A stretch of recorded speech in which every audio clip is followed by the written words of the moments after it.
이번 절에는 우리 균형 이진 탐색 트리에 대해서 배울 텐데요. 균형 이진 탐색 트리는 이진 탐색 트리의 단점을 보완한 그런 이진 탐색 트리가 되겠죠. 자, 그러면 따라서 이진 탐색 트리를 먼저 이제 잠깐 살펴보고 그 다음에 균형 이진 탐색 트리로 넘어가도록 하겠습니다. 이진 탐색 트리는 우리 7장에서 배웠죠. 4가지 특징이 있었습니다. 첫 번째 특징은 모든 키가 유니크하다 하는 특징이 있었고, 두 번째는 왼쪽에 있는 왼쪽 서버 트리의 키는 모두 작다, 루트 트리보다. 그리고 오른쪽 서버 트리에 있는 모든 노드의 키는 현재 루트 키보다는 크다. 마지막 네 번째는 뭐죠? 왼쪽 서버 트리, 오른쪽 서버 트리 모두 이진 탐색 트리다 라는 4가지 특징이 있었습니다. 자, 예를 한번 들어볼까요?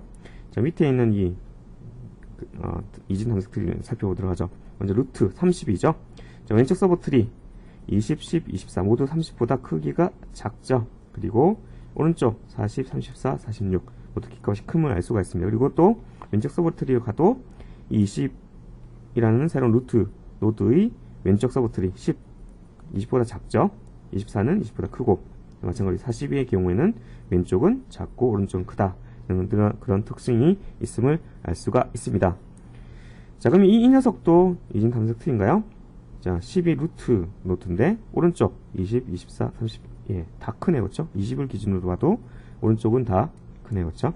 아, 이 녀석도 이진 탐색 트리이구나 그런 것을 알 수가 있습니다.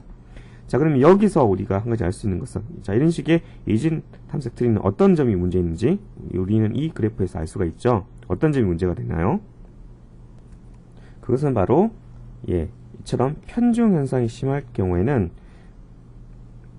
그래프를 구성하는 자료 개수 n이 증가함에 따라서 검색 시간이 증가한다는 뜻이 되겠죠. 즉 시간 복잡도가 O, 라지 O, n이 되기 때문에 검색 시간이 많이 걸린다는 그런 문제가 발생할 수가 있습니다. 자, 이처럼 편향이 되어 있지 않은 이진 탐색 트리에서는 라지 O, 로그 2n이기 때문에 상대적으로 빨리 검색할 수 있지만, 이처럼 편중 현상, 편향 현상이 심할 경우에는 자료 개수가 증가함에 따라서 검색 시간 또한 증가한다는 그런 단점이 있습니다. 자, 균형 이진 탐색 트리는 이처럼 이런 편중 현상, 편향 현상 혹은 불균형 현상이 심한 이진 탐색 트리의 단점을 보완하기 위한 그런 이진 탐색 트리가 되겠고요. 대표적으로 우리가 이 책에서 살펴볼 AVL 트리와 그리고 레드, 블랙 트리 두 가지가 있습니다. 우리는 이 책에서 AVL 트리를 살펴보도록 하죠. 자, AVL 균형 이진 탐색 트리에서는 균형을 유지하기 위한 제약 조건을 두고 있습니다. 그것이 무엇이냐면 우리 페이지 책 884페이지에 있는 내용입니다. 자, 왼쪽 서버 트리의 높이와 오른쪽 서버 트리 높이의 차이가 1보다 작거나 같아야 된다는 것이 제약 조건이 되겠습니다. AVL 트리의 제약 조건이 됐고요. 자, 높이는 뭐였죠? 트리에서 높이란 것은 결국은 리프 노드에서부터의 거리가 결국 높이가 되는 거죠. 리프 노드 자체는 높이가 1이고, 이 녀석 같은 경우에는 리프 노드, 자식 노드의 높이에서 1을 더 더했으니까 2고, 이 녀석 같은 경우는 자식 노드에서 1을 더했기 때문에 3이 되겠죠. 자, 따라서 이런 왼쪽 서버 트리와 오른쪽 서버 트리의 높이의 차이가 1보다 적거나 같도록 유지하는 그런 연산을 균형 유지 연산이라고 하고요. 그리고 여기서 말하는 균형 인수라고 하는 것은 결국 왼쪽 서버 트리의 높이와 오른쪽 서버 트리의 높이의 차이가 되겠습니다. 우리 책에서 균형 인수 BF를 어떻게 정했죠? BF는 왼쪽 서버 트리의 높이 빼기 오른쪽 서버 트리의 높이를 뺀 이 값이 되겠고, 따라서 제약사항에 의해서 이 균형 인수 값이 BF가 어떻게 해요? 마이너스 1, 0 또는 1 세 가지 값만 유지해야 된다는 뜻이 되겠죠. 자, 이 점에 비추어서 우리 AVL 트리를 살펴보도록 하겠습니다. 자, 그러면 이 실제 한두 가지 예를 가지고 균형 인수 값을 좀 더 살펴보도록 하죠. 균형 인수는 중요한 개념입니다. 분명히 이해를 하고 넘어가야 됩니다. 자, 먼저 밑에서부터 시작할까요? 10. 이 녀석 같은 경우에는 왼쪽 서버 트리, 오른쪽 서버 트리 모두 없네요. 그렇죠? 리프 노드죠. 리프 노드인 경우에는 0 빼기 0이니까 당연히 균형 인수가 BF 값이 얼마일까요? 0이 되겠네요. 그렇죠? 자, 20의 경우를 봅시다. 20 경우에는 왼쪽 서버 트리가 리프 노드 하나가 있네요. 그렇죠? 그러니까 1이 되겠고요. 이 녀석은 리프 노드니까 높이가 1이죠. 그렇죠? 그리고 오른쪽 서버트리는 없네요. 그렇죠? 그러니까 0입니다. 따라서 BF 값은 얼마죠? 1 빼기 0이니까 1이 되겠네요. 그렇죠? 자, 34를 보도록 합시다. 34 같은 경우에는 마찬가지로 리프 노드, 말단 노드이기 때문에 BF 값은 0이 되겠습니다. 왼쪽 서버트리, 오른쪽 서버트리 모두 없죠? 자, 그럼 이제 30을 보도록 하죠. 30 같은 경우에는 왼쪽 서버트리는 높이가 1, 2가 되겠네요. 그렇죠? 2가 되고 오른쪽 서버트리는 리프 노드니까 1. 따라서 BF 값은 2 빼기 1이 되니까 1이겠네요. 그렇죠? 자, 그러면 이 트리에 있는 모든 노드는 다 균형인수 BF 값이 1, 1, 0, 0. 자, 마이너스 1, 0, 1. 이 세 가지 값에 포함되니까 균형 상태를 유지한 거라 볼 수 있겠습니다. AVL. 따라서 AVL 제약 조건을 만족하네요. 그렇죠? 자, 다음으로 앞서 살펴본 AVL 트리의 균형 인수 관련된 제약 조건을 만족하지 않는 불균형인 트리를 한번 살펴보도록 하죠. 자, 이 같은 경우 아래에서 한번 올라오죠. 자, 리프 노드는 BF 값이 0이라고 그랬죠. 자, 10 같은 경우에는 왼쪽 서버트리 1, 오른쪽은 없으니까 0, 따라서 BF 값은 1이고요. 자, 20 같은 경우에는 왼쪽 서버트리 높이가 2, 오른쪽은 0, 따라서 BF 값이 2가 되겠네요.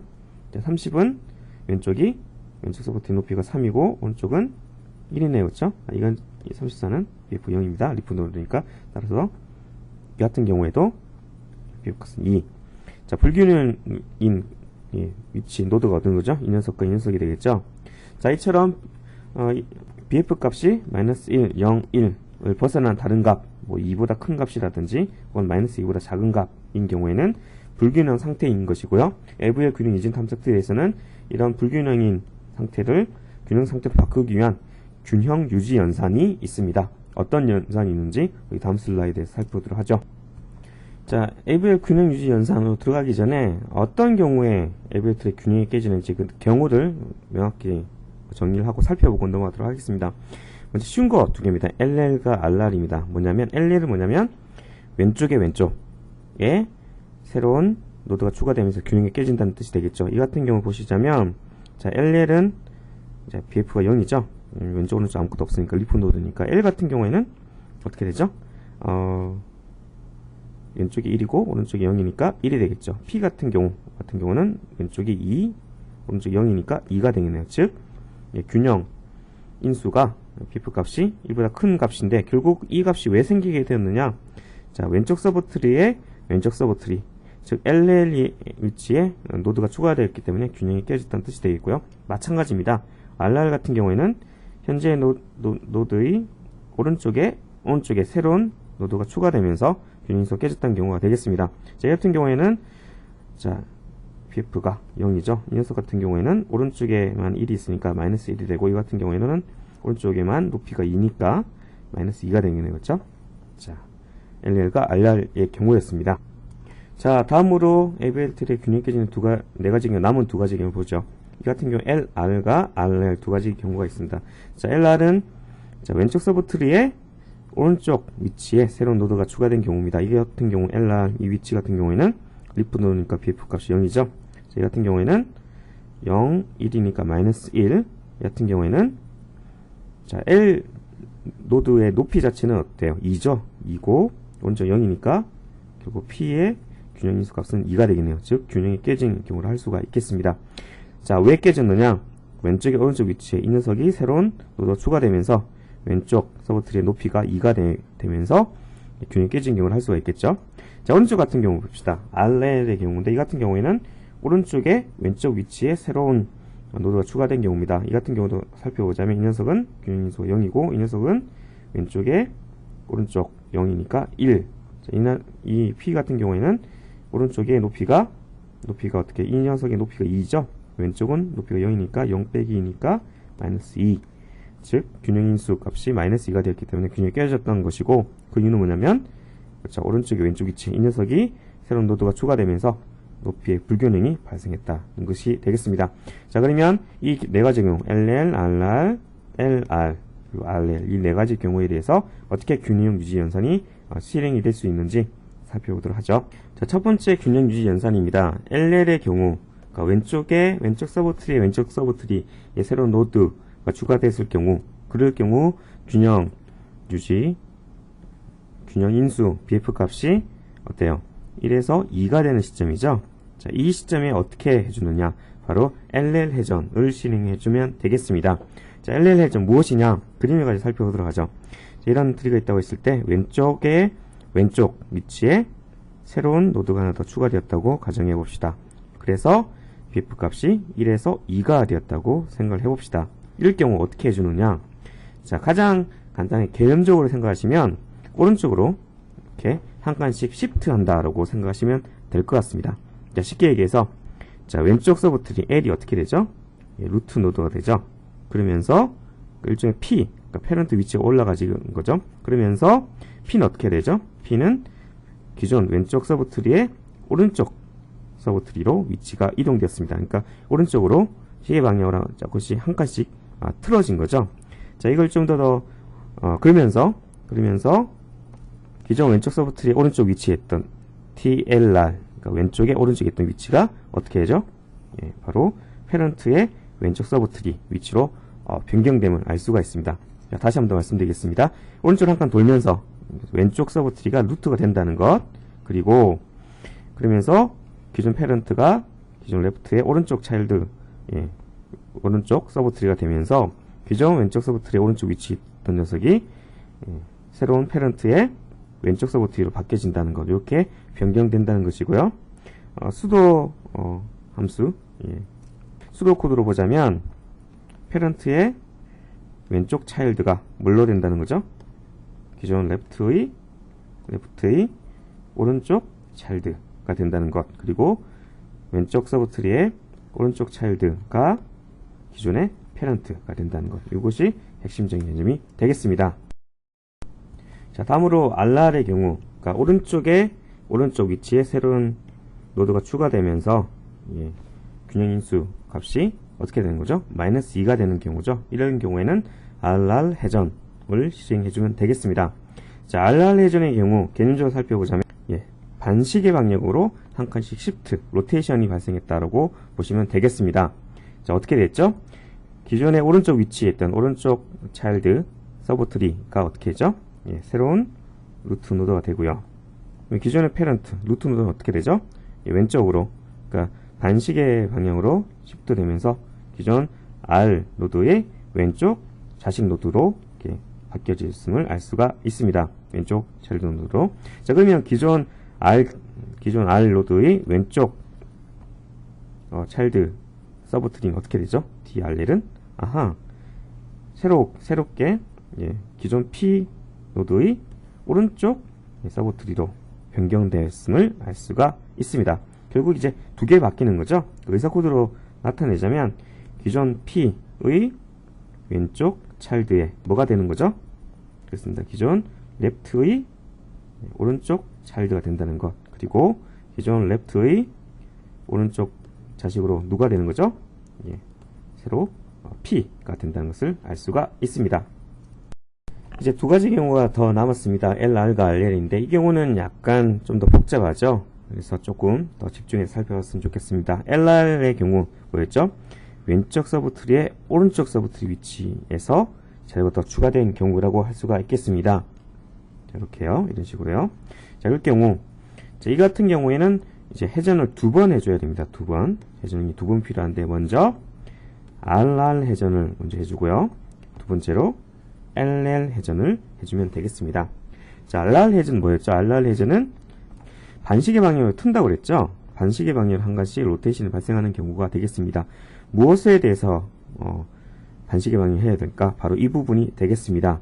즉, LR이 L의 위치로 되고 L이 LR의 왼쪽 자식 노드로 되는 거죠. 바로 이렇게요. LR이 루트 노드 위치가 되고 기존 L이 어때요? LR의 왼쪽 차일드 노드가 되겠습니다.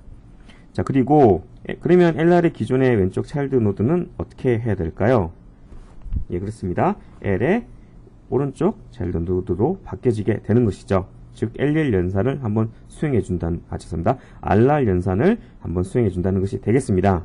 자, 그런 다음에 LL 연산을 수행해 준다는 것인데요. LL 연산은 뭐였죠? 네, 그렇습니다. 시계 방향으로 한 칸씩 로테이션을 일으키는 연산이 되겠습니다. 자, LR이 어때요? 새로운 루트 노드가 되고 P가 LR의 오른쪽 자식 노드가 됐습니다. 왜죠? LL 연산 때문에 그렇습니다. 시계 방향 한 가지 돈다고 했는데 결국은 LR이 P 위치가 되고 P가 LR의 오른쪽 자식 노드가 되겠습니다. 그러면 기존의 LR의 오른쪽 자식 노드는 어떻게 되죠? 예, P의 새로운 왼쪽 자식 노드가 되겠습니다. 결국 LR의 경우는 RR과 LL의 순서로 균형 유지 연산을 수행해주면 된다는 것, 이 점에 주의하시기 바랍니다. 자, 마지막으로 RL의 경우입니다. RL의 경우는 오른쪽 자식 노드의 왼쪽 자식 노드 위치에 새로운 노드 자료가 추가되면서 불균형이 발생한 경우죠. 이 경우는 앞서 LR과 반대로 어떤 연산과 어떤 연산을 수행해주면 될까요? 그렇습니다. LL 회전을 먼저 해주고 그 다음에 RR 회전을 수행해주면 되겠습니다. 자, LL 회전은 뭐였죠? LL 회전은 네, 그렇습니다. 시계 방향으로 한 가지 로테이션이 발생한다는 경우죠. 어떤 녀석이 시계 방향으로 로테이션 돼야 될까요? 바로 이 부분이 되겠습니다. 자, RL이 어때요? R의 위치가 됐고요. 그렇죠? RL의 R의 위치가 됐고, 그리고 R이 RL의 새로운 오른쪽 자식 노드가 되었습니다. 그러면 기존의 R의 오른쪽 자식 노드, 자, T, RL, R이죠. 이 녀석은 어떻게 될까요? 예, 그렇습니다. R의 왼쪽 자식 노드로 바뀌어지게 되겠습니다. 오른쪽으로 한 칸씩 돌려졌으면 알 수가 있죠. 자, 그럼 두 번째 어떤 연산을 해야 되죠? 두 번째는 이제 RR 연산을 수행해주면 되겠습니다. RR 연산은 반시계 방향으로 한 칸씩 터는 거죠. 어떤 게 반시계 방향이 되었느냐? 바로 이 부분이 되겠습니다. 뭐죠? RL이 P의 위치로 바뀌었죠. 그리고 P는 RL의 왼쪽 자식 노드로 변경이 되었습니다. 그럼 기존 RL 노드의 왼쪽 자식 노드 TRL은 어떻게 됐을까요? 예, 그렇습니다. P의 새로운 오른쪽 자식 노드가 되었네요. 결국은 왼쪽으로 한 칸씩 트는 그런 연산이 수행됐음을 확인할 수가 있습니다. 자, 따라서 RL 회전, LL 시계 방향 한 칸씩, 그리고 RR 반시계 방향 한 칸씩 해서 균형 유지 연산이 수행이 되었습니다. 자, 우리 네 가지 균형 유지 연산을 살펴봤는데 아직 완전히 좀 이해가 좀 어려우시죠? 자, 우리 페이지 교과서 900페이지부터 903페이지까지 예제가 있습니다. 이 예제를 따라서 실제로 어떻게 균형 유지 연산이 수행되는지 독자 여러분께서 하나씩 한 칸씩 차례로 따라가 보신다면 충분히 이해하실 수 있을 거라 믿습니다. 참고적으로 AVL 균형 유지 연산 이렇게 개념적으로 그렇게 어렵지 않은데요. 실제 소스는 그렇게 간단치는 않습니다. 간단치 않은 소스이긴 하지만 차례대로 하나씩 살펴보면서 실제로 이런 네 가지 균형 유지 연산이 어떻게 진행되는지 이제 자세히 살펴보도록 하죠.